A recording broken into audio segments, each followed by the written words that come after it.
of the team, the two PIs. Thank you. As Alex mentioned, are Tim and Sarah, and I'll be discussing a decent amount of work from several of our collaborators, including a significant contribution from my colleague David Butts. Also want to acknowledge the funding from, we have a bunch of funding from the Department of Energy through Peter Nugent, who's at Berkeley Lab, as well as Epistorm, which is funded through the CDC. Okay, so I probably don't need to remind all of you how incredibly severe the consequences of pandemics can be, but I nonetheless still like to look back at figures like this to remind myself why this is important. In the US alone, through June of 2020, COVID-19 had killed 1.2 million Americans. And if you look at the excess mortality data, it indicates that those are people that died of COVID, not just with COVID. So it's really a tremendous impact. In fact, if you kind of go back through the history of subjectively defined excess mortality events, this is one of the largest that the United States has experienced in the last 125 years or so. Globally, it was also a tremendous burden of disease as well as mortality. Estimates vary, but something on the order of between 19 and 36 million deaths. So pandemics are incredibly severe. They're a huge problem, but one of the main things that I took from the pandemic is that mitigation is in fact possible. So if you look at the weekly death counts of COVID-19 in this sort of 2021 timeframe, they were peaking in the tens of thousands. At the same time, weekly deaths due to flu were near zero. And that's not explained by immunology or any change in the flu surveillance that I'm aware of. It's because the changes in behavior that people undertook in response to COVID were in fact even more effective for flu. So mitigation is possible, but there's nonetheless a lot of challenges. In principle, or especially challenges in applying the things that we've learned from COVID to future pandemics. One of the major challenges is that the observational data are limited. So at various points, we were practically drowning in case counts and hospitalization rates and variant sequences and all that. But in terms of what you need to make decisions, we actually faced a fairly limited set of scenarios. For each scenario, we made one set of decisions, and at most, we measured one set of outcomes.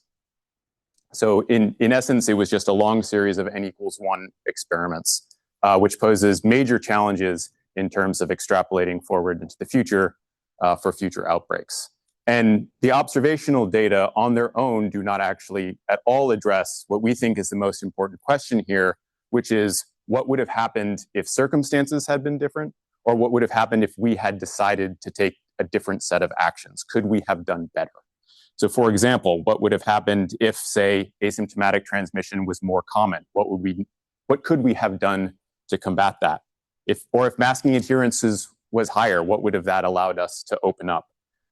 Or if schools had stayed open, could we have concocted some set of strategies that could compensate for the expected increases in cases from leaving schools open? So in all of this, the biggest challenge is that you can't do these experiments, right? And when you cannot do experiments, but you need to be prepared, the best thing that you can do is to simulate.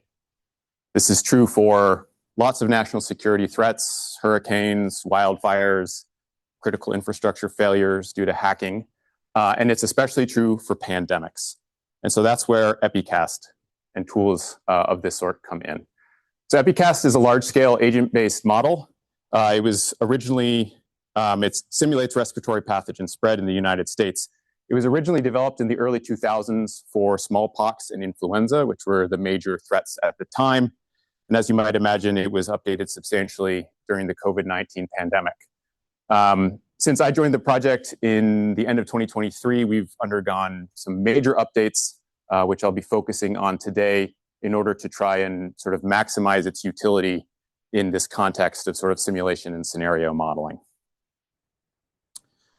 All right, so I'm going to start with a bit of an overview of the model, give you a little bit of information on some of the details and some of the data sets that we bring to bear in making this sort of kitchen sink type model work. Then we'll go through a couple of scenarios so you can get a little bit of a feel for the behavior of the model, and then I'll end with sort of our most recent work on trying to build out the last missing piece that connects this model to being sort of maximally useful in the context of decision making. So the biggest update that Epicast 2 brings to the table is a very highly detailed synthetic population model. Comes from a tool that's known as UrbanPop. So we start with this very demographically detailed synthetic population, and then we organize that into networks which are based around communities. And in our terms, communities are 2,000 agent groups that form sort of the atomic arena of interaction and the largest group in which agents interact.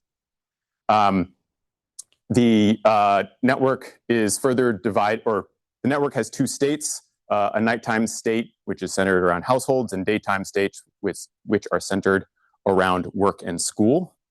The system also has a travel model, which tells the network how to reorganize itself between these two states, as well as handles long distance, more infrequent trips. The transmission model handles several aspects, including the interaction model between agents, as well as the mechanisms by which a pathogen is modeled to be transmitted, as well as the disease progression through the various states. We have a policy module that modulates how the travel model and the transmission model work within the context of the model, with the simulator as a whole. And then finally, we can, of course, measure lots of outputs of the model at many spatial scales. So from the national scale all the way down to the level of individual agents changing state over time. So I'm going to tell you a little bit about the synthetic population. So UrbanPop was originally developed by a collaborator of ours, Joe Tasillo, at Oak Ridge National Lab, and they put a tremendous amount of work into this tool, which they published back in 2023. So the population has 324 million agents, essentially one-to-one with the United States population as of 2019. And each agent has 25 attributes. There are a couple here listed on the left: age, race, household composition, residential location, work industry, etc. These attribute distributions are matched to the 2019 American Community Survey.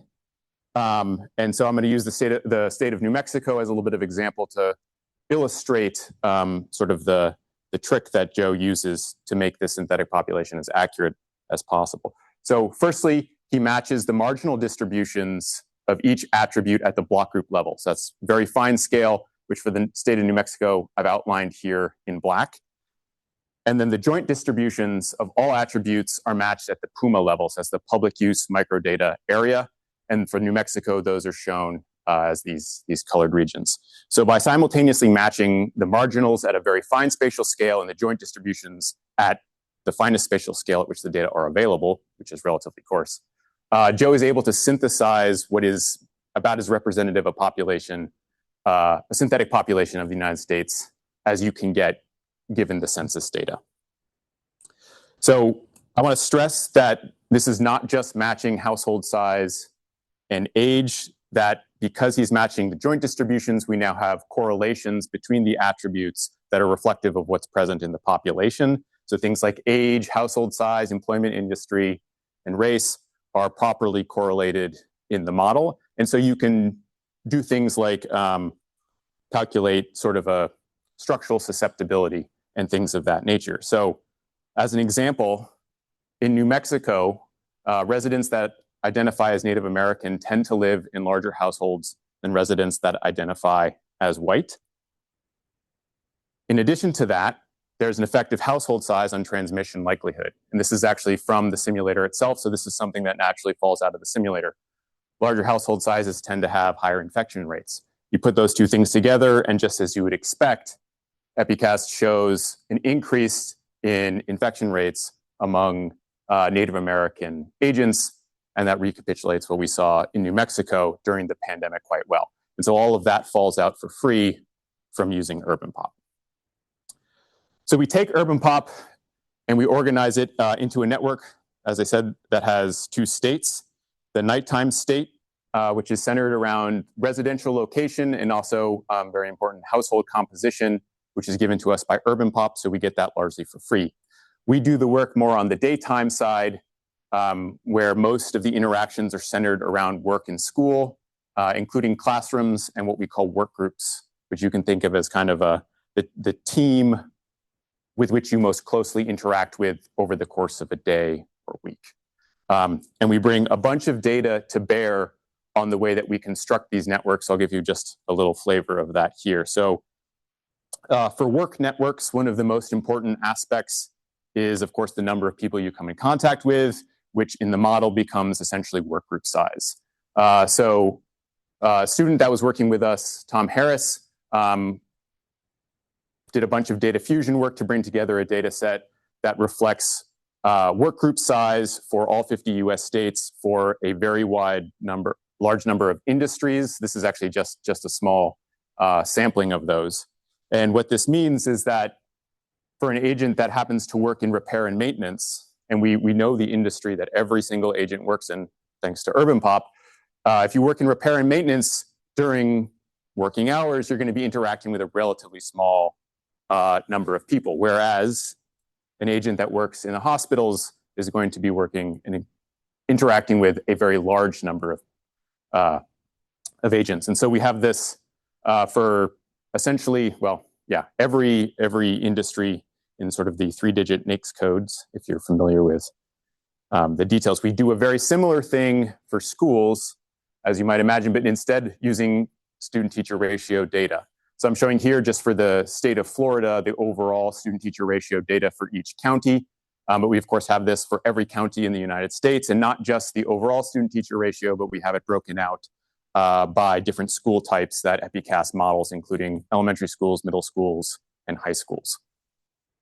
And so that becomes really the driver of the school networks. All right, so I'm going to, for the sake of time, I'm going to skip the travel model, although I will say that that is one of the most active areas of the system that needs updating. And we can talk a little more about that later if we have time.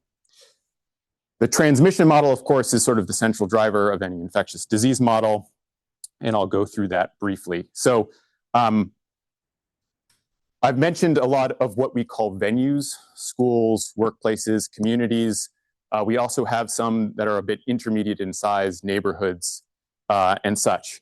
And so the transmission model is working within each of these venues. And within each venue, all agents that are a member of that venue interact. So you can think about it as all-to-all connectivity within venue. But some of the venues are quite small, as you can imagine, if you work in repair and maintenance. So during interactions, susceptible agents accumulate exposure from agents that are actively shedding, and then undergo a probabilistic transition to the exposed state based on the degree of exposure. So if you're used to seeing these kind of compartmental-like diagrams, this is sort of the high-level view where the dashed arrow represents a stochastic transition that may or may not ever occur. And then the solid arrows are just time-dependent stochastic transitions between the different states that are guaranteed to occur if the simulation runs long enough. In gray are the states that are shedding or are infectious, and the duration that an agent spends in each of these compartments and these sort of branching probabilities, et cetera, are all configurable by a user that's using the model. We have default values that are sort of tuned to COVID-19 like disease, but they're all configurable for the purposes of counterfactual simulation. Okay, so now I'd like to walk you through a little bit of the dynamics so you can get a feel for what the outputs of the model look like before we get into some more kind of detailed examples. So these are two fairly simple simulations of the lower 48 states plus Washington, D.C., where I'm seeding index cases in each county following data from March of 2020, or March 20th in particular of 2020. So we just take basically the observed new cases on that day, and we can seed index cases in each county. And then we can look at both the state level trajectories over time, and then in these heat maps, you can see the per capita cases for each county in the United States. So the top plot is one in which I've set a relatively low overall transmissibility, and in the bottom one where there's a relatively high overall transmissibility. And so you can get sort of a general flavor of how the model behaves under high transmission scenarios. Our outbreaks, at least at the state level, are all quite Gaussian and pretty well behaved.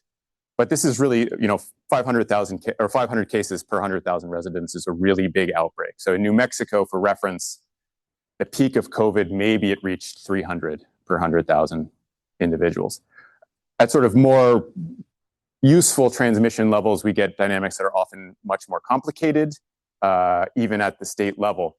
So there's a couple interesting ones here, if you can see the colors. So for example, Louisiana has an early peak and drops off, whereas Idaho here in light blue even shows a bit of a double peak and a much later peak in its dynamics. And that's a result, of course, of agents traveling in the system and seeding and spreading, where Idaho may have had a very small number of index cases. Utah, on the other hand, happened to have a very high number of cases at the end of March of 2020 and a very low level of susceptibility.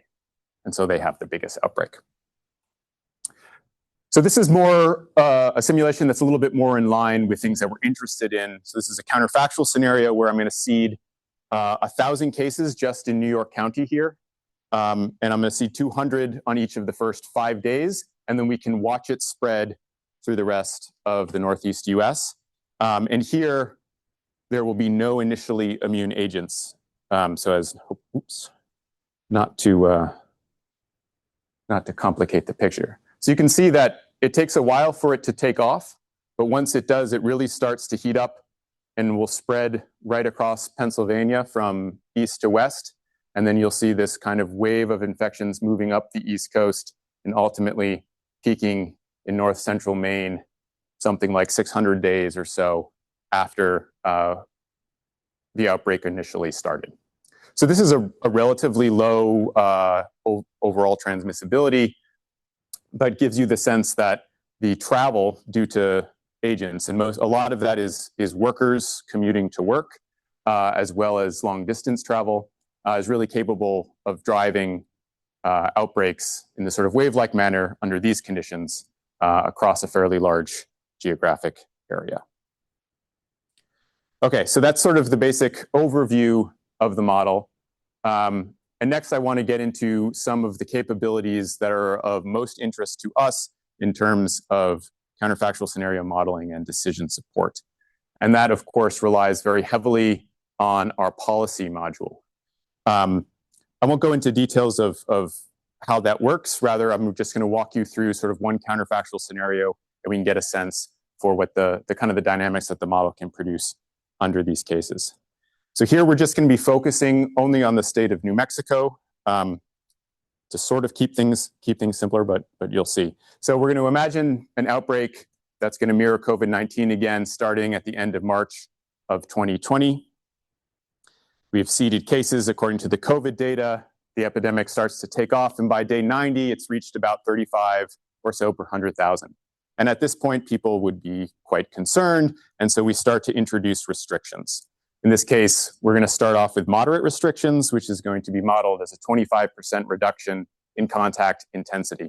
And that's basically our way of modeling the effect of masking and physical distancing, sort of reduction in transmission probability between two agents interacting. Following the restrictions, cases still continue to climb pretty significantly. By day 120, they've reached about 80 per 100,000. And so the decision makers are quite concerned. And so perhaps they decide to really shut things down. So we're going to increase our restrictions fairly dramatically, including a 50% reduction in contact intensity. We're going to close 50% of businesses, and we're going to close all the schools. So probably stronger than anything that anywhere in the US experienced during COVID, but it will hopefully make the point. As a result of that, cases plummet. And by 6 months into our outbreak, we've reached about 1 case per 100,000. And so our decision makers decide to lift all the restrictions, and we get to see what happens. At the state level, cases rebound pretty significantly. In fact, if you compare the overall percent of agents infected with all of the policies in place versus a baseline condition shown here in gray, which is an identical simulation where no policies are in place, it's only a small reduction, 5-point reduction in the percent of agents that are infected. Spatially, it has some interesting structure, and you'll be able, hopefully, to understand why. So the first wave is dominated in the northwestern part of the state. Early in the COVID-19 pandemic, Navajo Nation was hit quite hard, and this is in New Mexico where the Navajo Nation exists. And so in the simulation, they experience quite a large initial wave. Of course, it dies down, and then the second wave is dominated in sort of the south and eastern parts of the state. And you can see all of the gory details by highlighting a couple of the counties here. I apologize that we're running a little bit off the screen. So I'll just point out a couple of features, but it hopefully gives you a sense of just how complex the dynamics of the model can be. So here in pink and gray, we have our counties in our northwest corner, which experienced quite a large initial wave, although they show quite different behavior in the second wave, with McKinley County in pink here showing a rather large and early second pink, whereas this is Sandoval County here in this brown gray, showing a much delayed and much lower second peak. Some of the counties, like Catron County here in the light blue and DeBaca in gold here, show very small initial peaks and relatively small secondary peaks, but they're very much delayed. And so you can see there the effect of this kind of introduction due to the travel model and kind of how that can play out over the long term, where at the time at which many counties are seeing their largest outbreaks, you've seen very little in some of these smaller counties who then show delayed increases in cases. So there's a tremendous amount of complexity here. As you can probably imagine, even at the scale of a single state, there are thousands of parameters. And so that presents a really significant challenge in terms of making this model relevant to how you might want to use it in the real world. So our efforts recently have been focused on trying to bridge that relevance gap.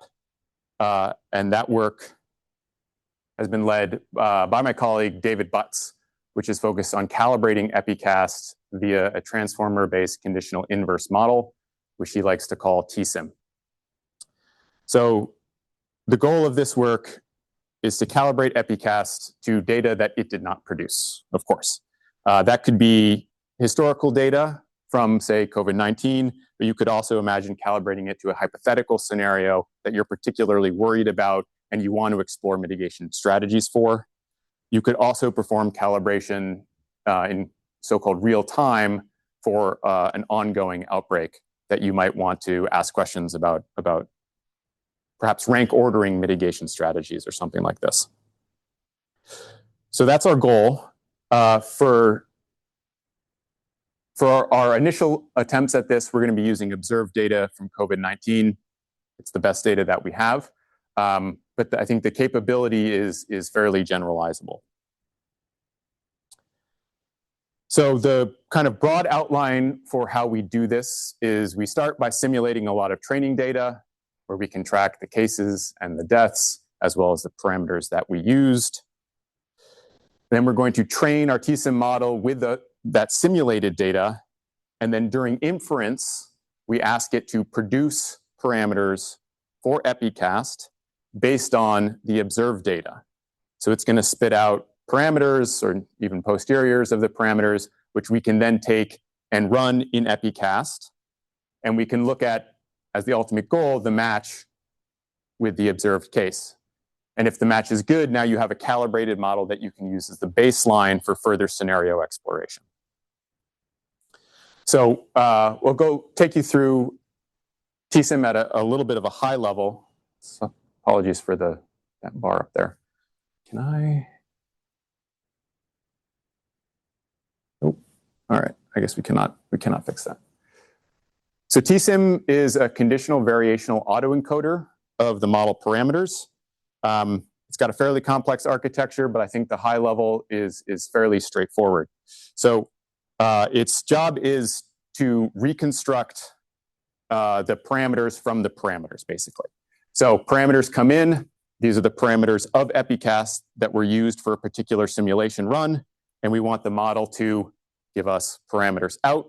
So it's fairly straightforward to calculate a reconstruction loss on that, but we want it to perform that parameter estimation in light of the time series data that Epicast produced, which is here on the left side of the model. So the time series data come in, they get normalized, embedded via transformer encoder, and then they inform both the latent space of the variational autoencoder, as well as then become the conditioning variables for the parameter reconstruction. What that allows us then to do is when we want to produce a calibration of the model, all we have is just a time series. But which we can then embed in the same way using our transformer encoder. But critically, because we don't have parameters, but we've trained our latent space to have this particular structure, we can now sample from our latent space, and we can perform our conditional parameter reconstruction and get estimates for what you need to set the parameters of Epicast to in order for it to produce time series that look like what we put in.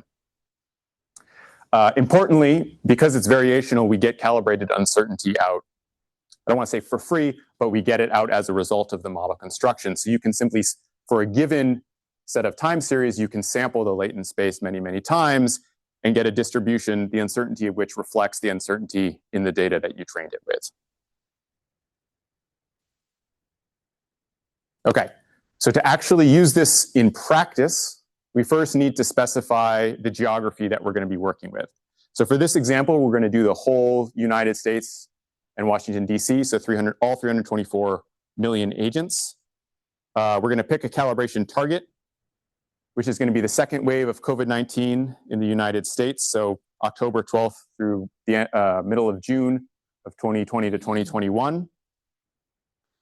At the national scale, just to give you some context, this is what the cases looked like here in blue, and the daily deaths in orange. And for those of you that remember, this bump here was actually the introduction of the alpha variant. So it's just kind of showing itself in spring of 2021. Importantly, we're going to do this calibration for both cases and deaths simultaneously. So our calibration target really looks something like this. So this is the cases, new daily cases per capita and daily deaths per capita for every state, as well as Washington, D.C. So we're going to generate a diverse set of simulations. We're going to take 54 of the parameters and allow them to vary over a fairly wide range. Those parameters include things like the overall level of transmissibility, the probability that an infected agent remains asymptomatic, the relative infectiousness of asymptomatics, as well as actually there's only one per state parameter that allows the model to a little bit of wiggle room in terms of the idiosyncrasies between the different states.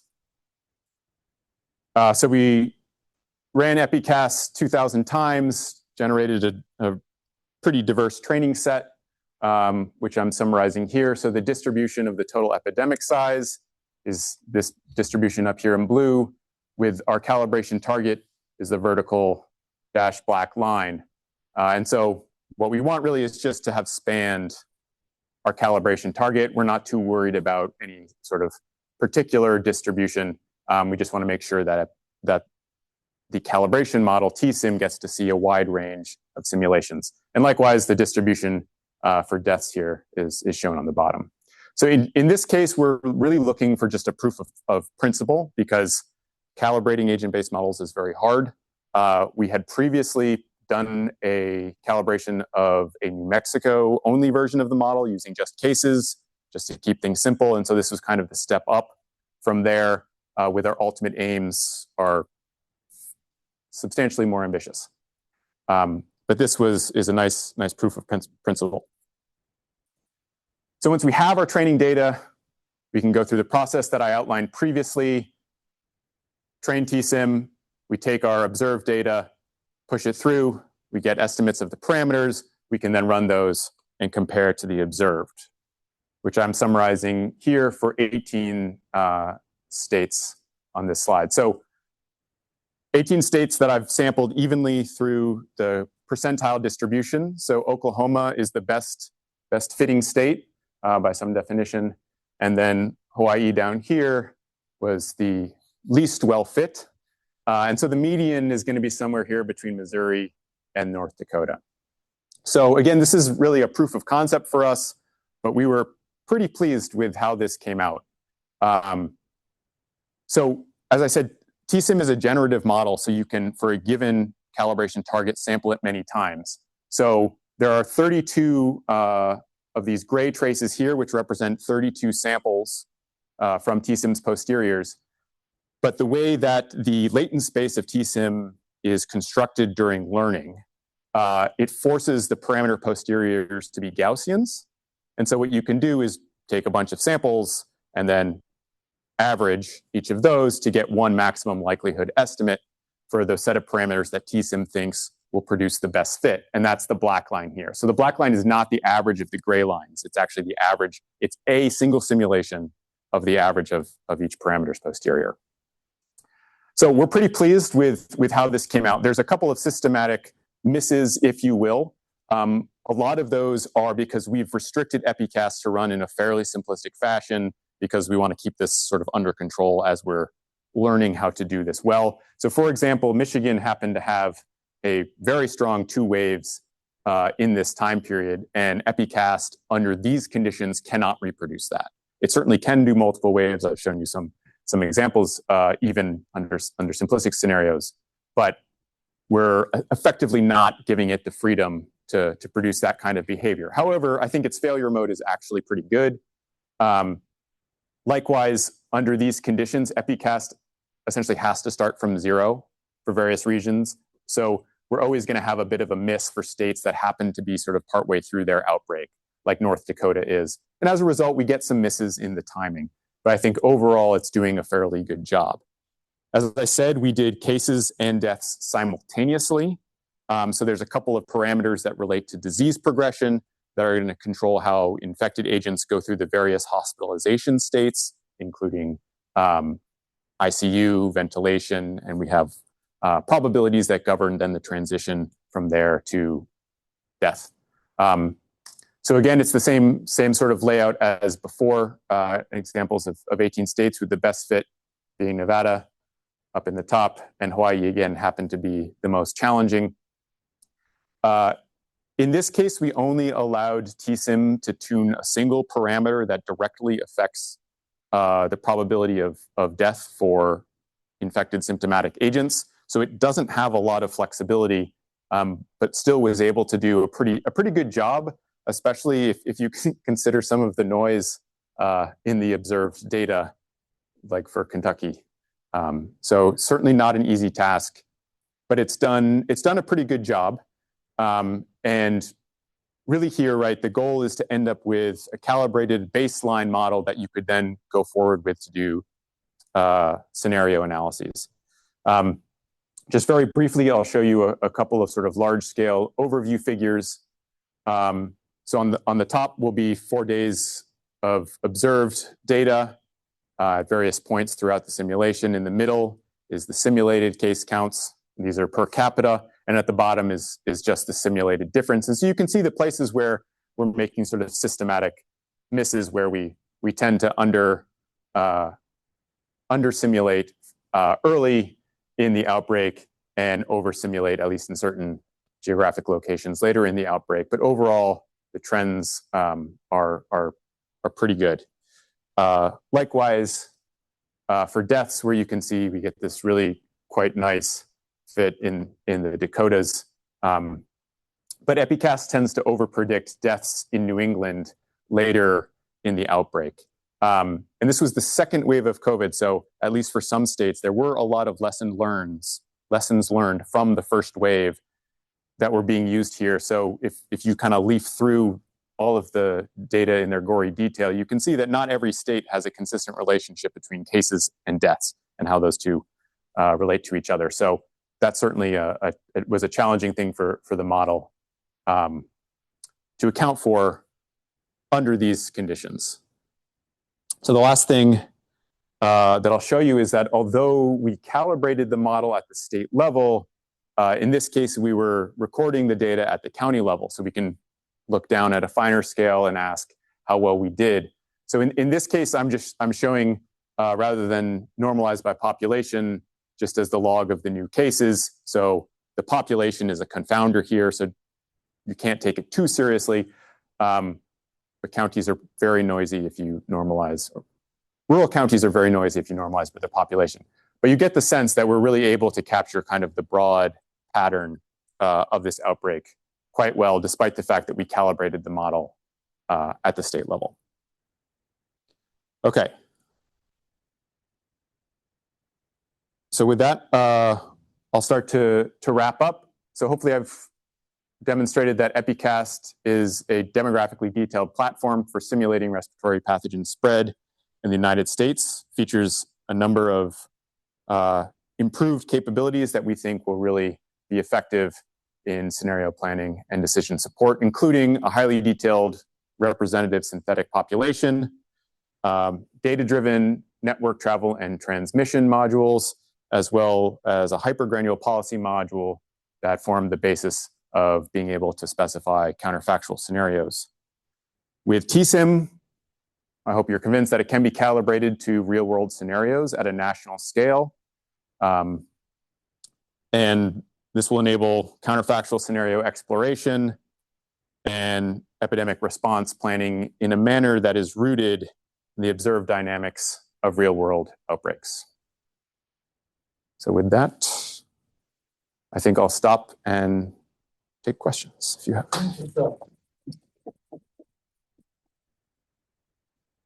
A presentation of all the work that is done with Epicast.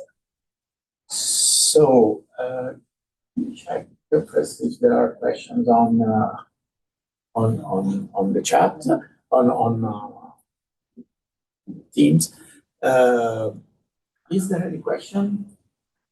Yeah. I'm very interested about the mobility for the I have experience actually with mobility and the individual mobility data, but then most of them don't have like the micro level capture. I think like how the big question is how do you match those mobility data to those micro operations?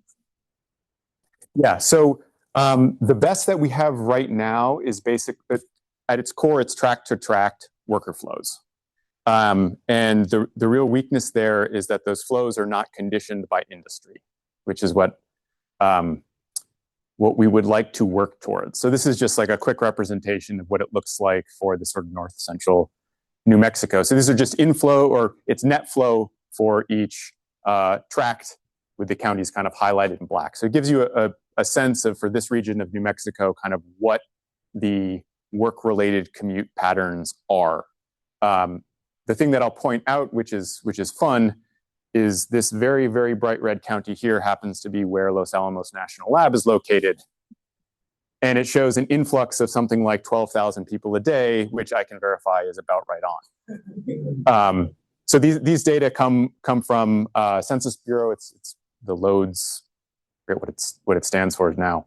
But we have that for the entire US. So we can get sort of the average flows right.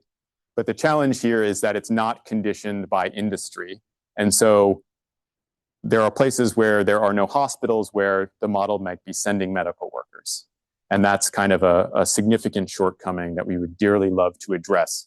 My colleague Joe Tasillo at Oak Ridge has a capability in urban pop for allocating workers in a conditional manner, actually also students in a conditional manner.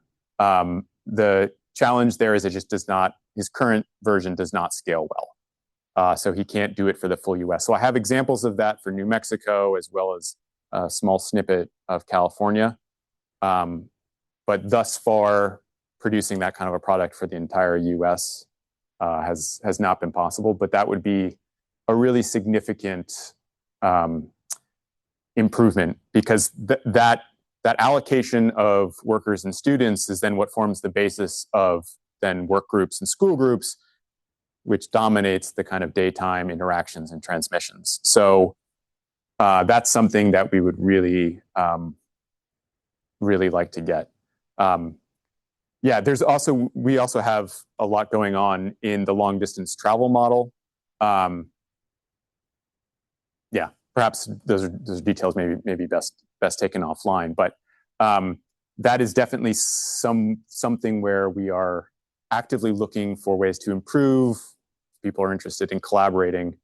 That would be super helpful, because it's really an important aspect, and it's not one that we capture, in my opinion, well enough.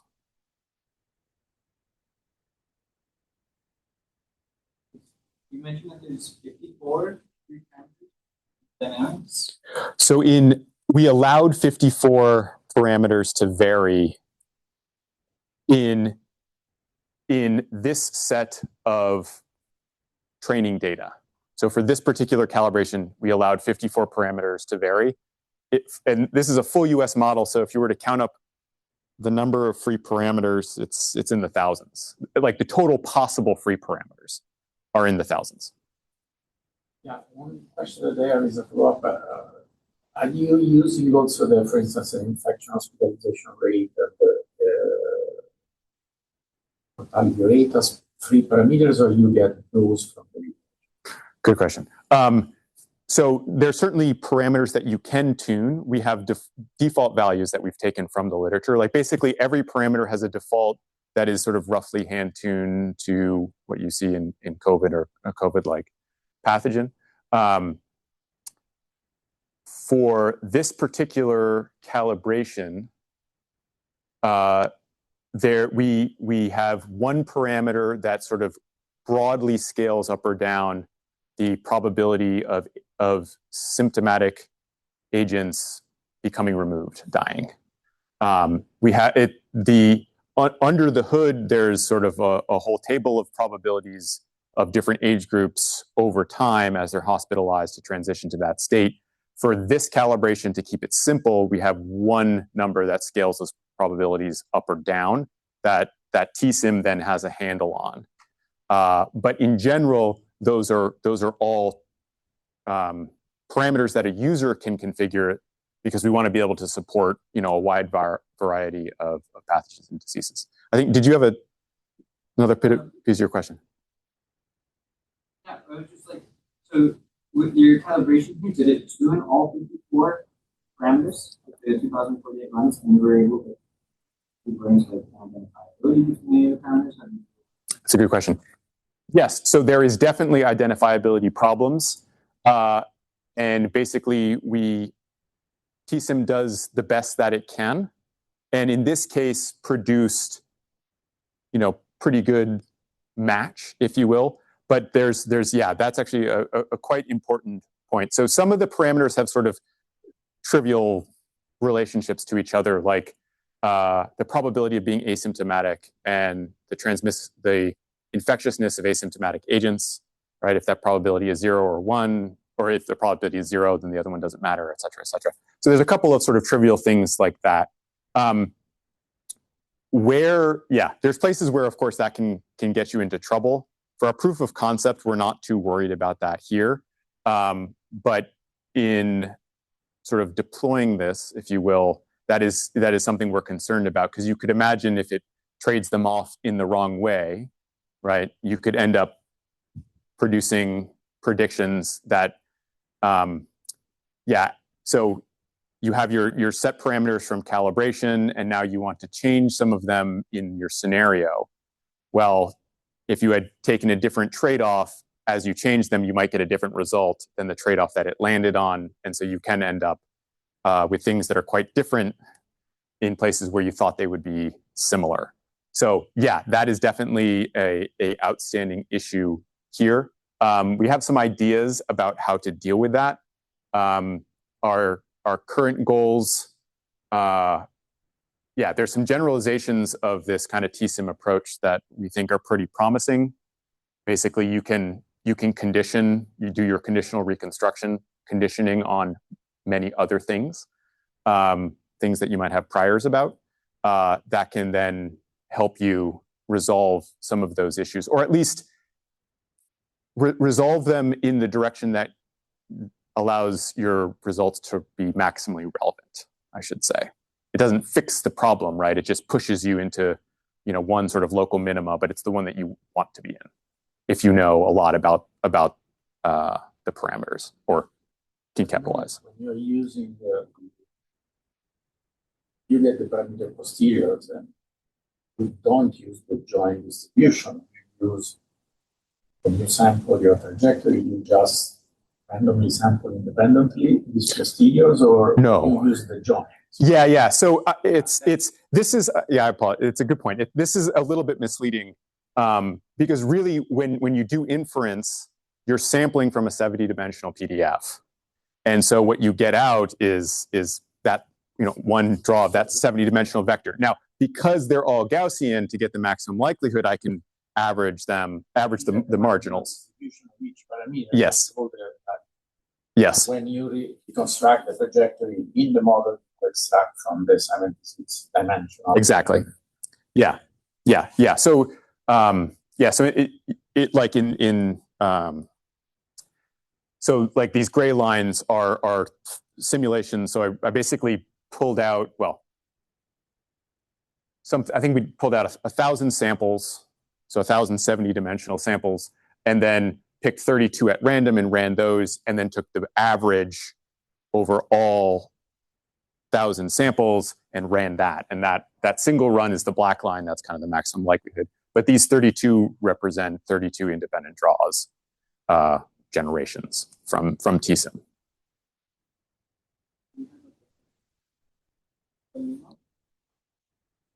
The question is, can you talk more about how you calibrate pieces, and are you doing this simultaneously? If so, were there any challenges? Yeah, thank you. Yes, so we're doing it simultaneously for cases and deaths for the whole model all at once. Let's see, challenges. Yeah, there's a good number of challenges. You need a lot of data, or at least a decent amount of data to train these things. And while we've put a lot of work into trying to make Epicast more efficient, it still takes you need a pretty big computer to do 2,000 runs in a reasonable amount of time. Luckily, we have access to pretty substantial computing resources. So that's one aspect. The other aspect is if you happen to bound your free parameters incorrectly and you have to do all your simulations over again, that's a bit of a challenge, because you can do some work to some sort of pilots to get a sense of what you're going to get out. But ultimately, I had no idea how these, or didn't have a great idea of how these distributions were going to look. We just sort of did our best to get a variety of simulations around the target that we had. And then basically we just trained TSIM, see what we got out of it, and said, well, is that good enough? So in this case, we can get away with just the eyeball norm. Doing this in sort of a situation where you would be perhaps informing decision makers, there's a bunch of other work that you would want to do in terms of sort of validation, verification.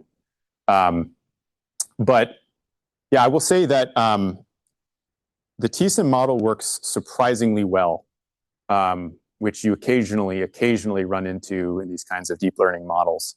2,000 runs is not that many, and it was able to do what is to our eye a satisfactory job. So we've done this twice now, and so we're relatively confident in its capabilities.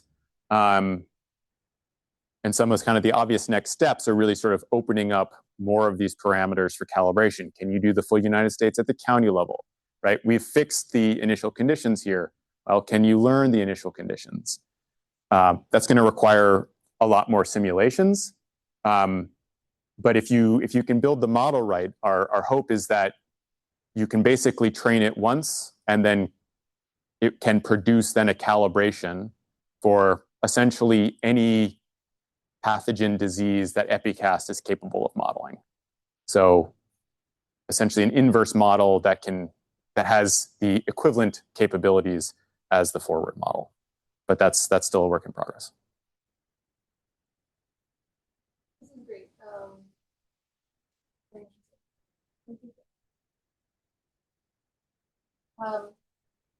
You said that Epicast has to start from 0? Yeah. Why? Yeah. The short version is that I'm plotting new infections. So it's not including index cases. So, and the initial condition here is we've done a very, very coarse estimate for how many active infections there might have been at this point in the pandemic, which is not given exactly by cases, of course. And it's probably a bit wrong. If you look at some of the best estimates of how underreporting changed with time, and so there's some significant non-stationarities there. So in this case, I'm only showing new infections, and so those are like infections acquired during the course of a simulation, and so those will always start from 0 by definition. Now, you can imagine if things were totally perfectly tuned that it could jump up and meet that line fairly quickly. Part of the challenge there is just that we're asking it to calibrate in a situation where some states were like fairly far into their outbreak, and other states were really at an early part of the outbreak. So we're not trying as hard as possible to get the best match that we can. Part of this was kind of to see where the failure modes were actually, was, we sort of go through all of this with the training data, and you can see that, it's performing really well in the validation data. Great.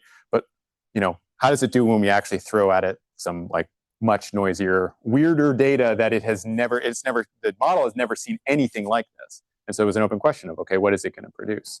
And honestly, putting, the bump right in kind of the middle was a pretty good failure mode, all things considered. And then, I know this is like built specifically for Epicast, but can like the architecture be applied to other types of models? Yeah, absolutely.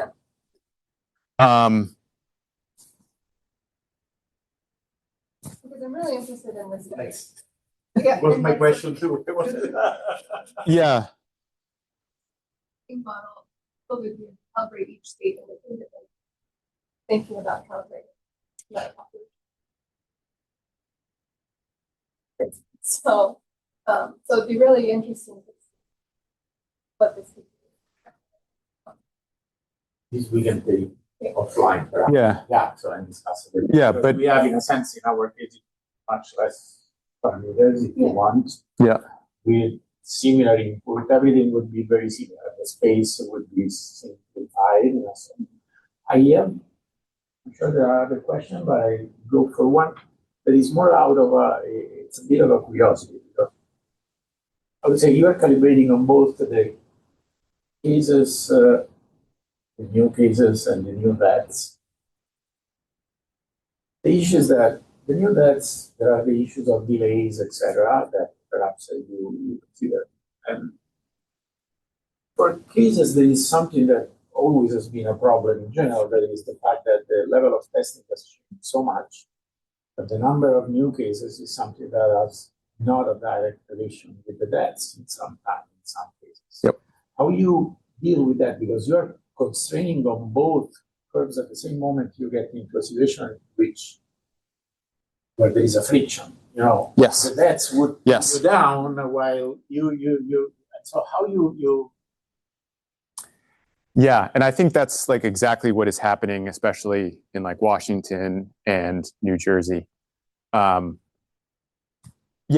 failure modes and the deaths were actually quite interesting. It tended to be the case that perhaps probably unsurprisingly, states that had larger first waves tended to show this kind of over prediction, if you will, in the deaths.